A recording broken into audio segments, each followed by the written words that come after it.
Okay, in this one we're going to have a look at examples where we have to organise which order it is with respect to the chemicals.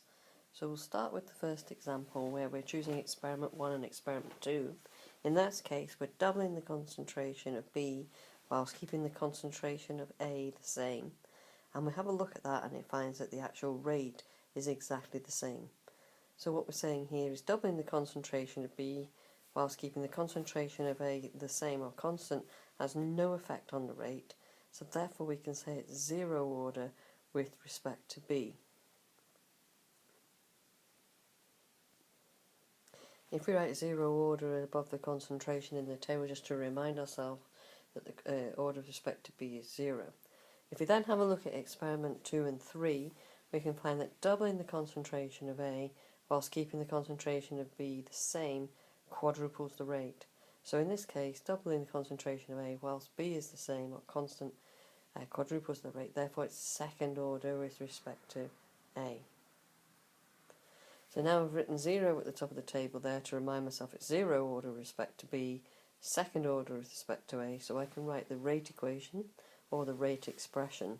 So rate equals K concentration of A raised to the power of 2 times concentration of B raised to the power of 0. So concentration of B to the power of 0 is equivalent to 1 mathematically, so therefore we can write rate equals K concentration of A raised to the power of 2.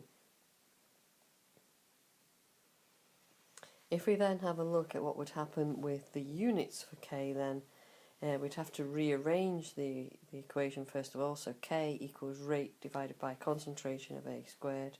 The units then would be moles per decimeter cubed per second, because that's the value for the rate, divided by moles per decimeter squared times moles per decimeter cubed.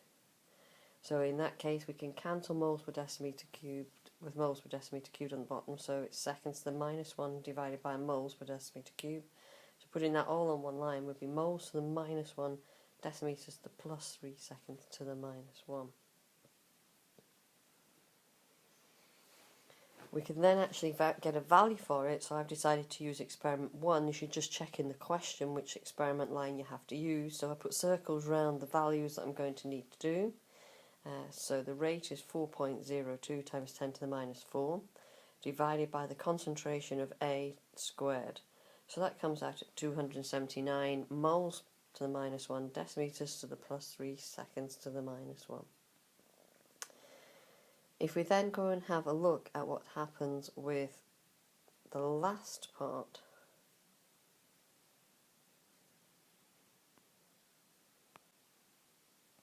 so if you have a look at the next example, the table is actually laid out slightly differently. So we notice that the rate is at the bottom there, the values and the concentration appear at the top of the table. So we'll have a look first of all at the first run compared to the second run. So what we're doing there is multiplying the concentration of A by 2, and the second row there, concentration of B staying the same, and we'll look at what the effect on the rate is, and the rate is the same. So doubling the concentration of A whilst keeping the concentration of B constant, the rate stays the same, so we can assume it's zero order with respect to A.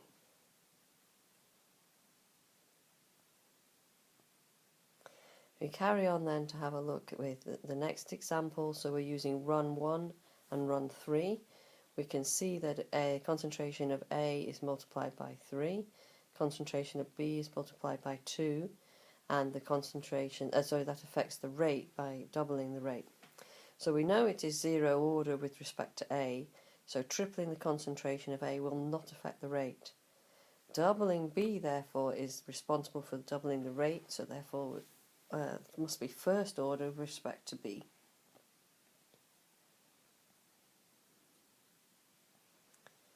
Once we've had a look at that, then we can actually see what the value would be of the value of K. So we've got the examples there sort of circled. So we've got K equals rate divided by the concentration of B. So that's 2.5 times 10 to the minus 4 for the rate divided by 0.10 for the concentration of B. So that comes out at 2.5 times 10 to the minus 3, and the units would be seconds to the minus 1. In this next example, we can have a look at what happens with x, y and z. So from run 1 to run 2 we're doubling x, keeping y the same, keeping z the same, as quadrupling the rate. So doubling x whilst the concentration of y and the concentration of z remain the same quadruples the rate. So therefore for chemical X, I've just put it in brackets there so you can see how mathematically I can do it. So we've got times 2 in brackets raised to the power x, which is the order, has got to equal times 4. So mathematically x has to equal 2.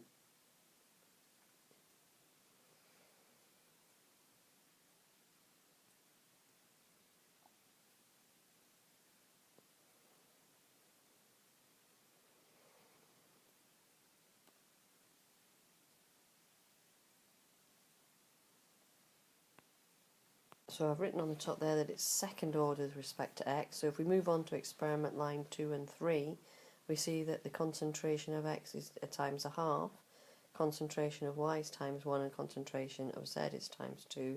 And that's responsible for a decrease in the rate times a quarter. So we already know that it's second order for x, so already the rate would be affected, it would be reduced by times the half to the squared, which is times quarter. So that means the rate would already have been reduced by a quarter. So the effect of doubling the concentration of z therefore has no further effect on the rate, so therefore is zero order, because the rate is already times a quarter.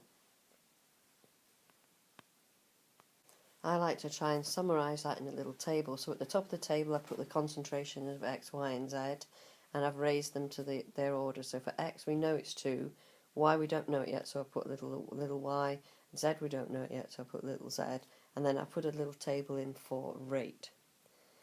So in this case we've increased the concentration of x by half, so I put x times a half to the power 2 because it's second order, multiplied by y, which is remaining constant, so that's times 1 to the power of y, times doubling z, so I've times that times 2, and it's second order with respect to z, equals a quarter. So mathematically we've got a quarter times 1 times 2 squared has got to equal times a quarter.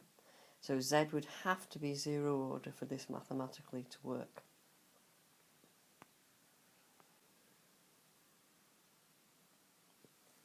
So if we're doing the very last bit to work out the final order, we see that experiment 3 to 4 we're multiplying x by 3, y by a half and z by a half, and the rate goes up times 4.5.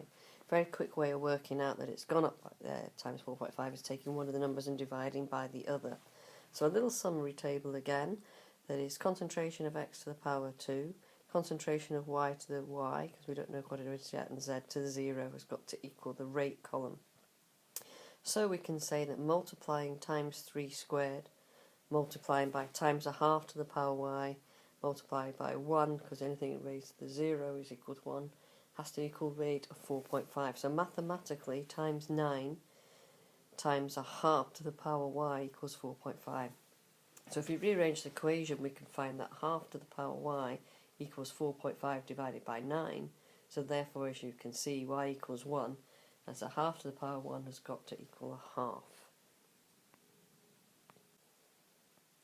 So overall then, the rate equals k, concentration of a to the power 2, y to the power 1 and z to the power 0.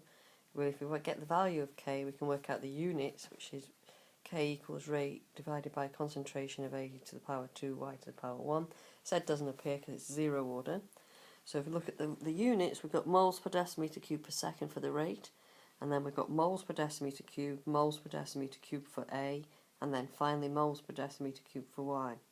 So if we cancel through one set of moles per decimetre cube, we're left with moles to the minus 2, decimetres to the plus 6, seconds to the minus 1.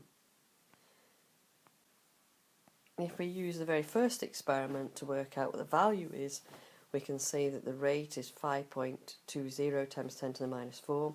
We're going to divide by the concentration value, 0.05 to the power 2, multiplied by 0.10 to the power 1. So obviously those factors are on the bottom of the equation. Value comes out at 2.08, and the units we worked out before, moles to the minus 2, decimetres to the plus 6, seconds to the minus 1, and from that to 3 significant figures.